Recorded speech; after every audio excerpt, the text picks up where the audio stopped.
One of my big memories is how joyful it all was.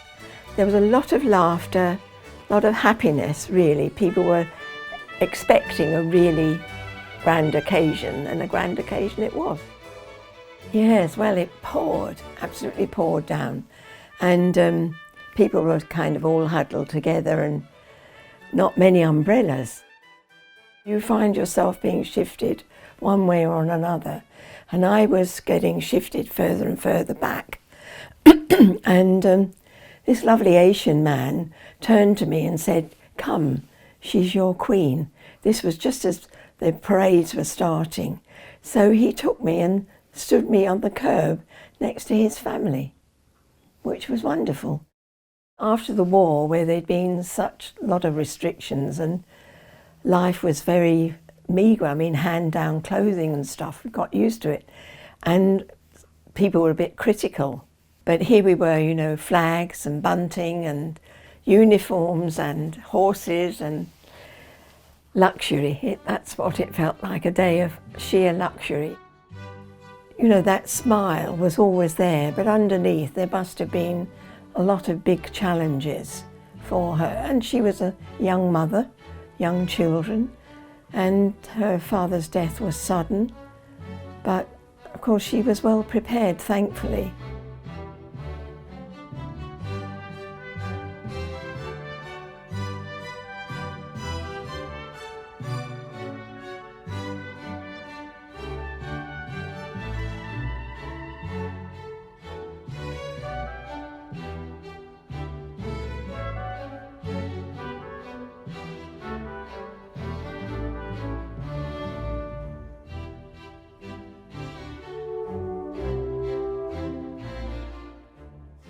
King Charles's coronation will be much smaller.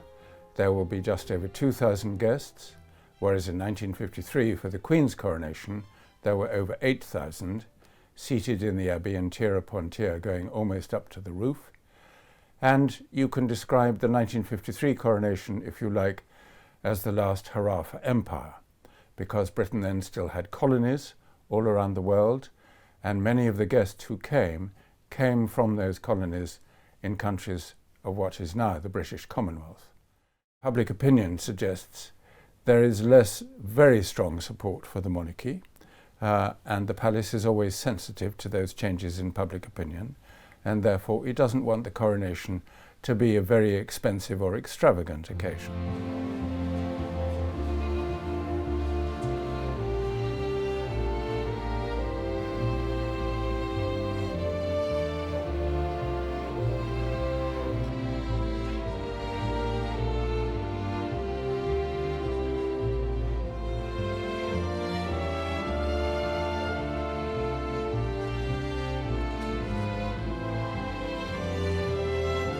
I would expect this to be a very spiritual event because King Charles himself has a very strong religious belief.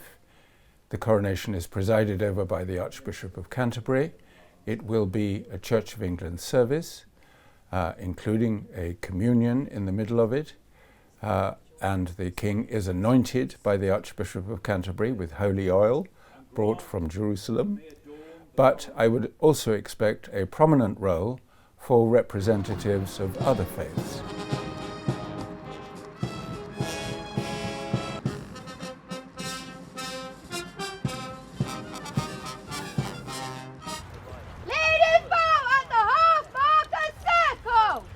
I'm fairly comfortable our horses are ready for procession work. They've done quite a lot of it over the last 12 months, but it's just getting them used to the different noises and sounds and bands that they'll experience on the day.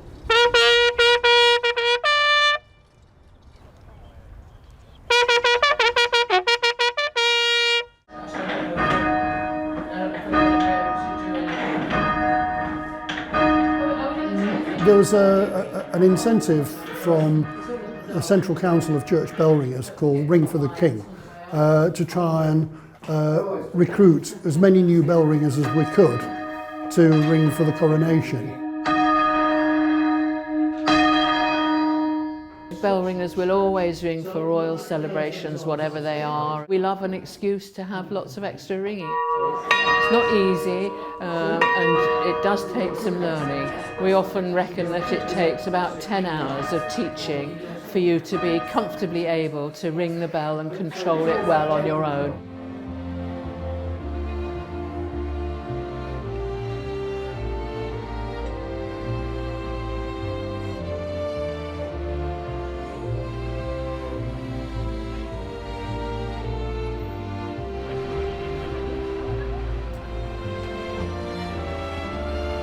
I think a lot of people my age don't really like, it's not like that we don't care, it's just kind of not important to us.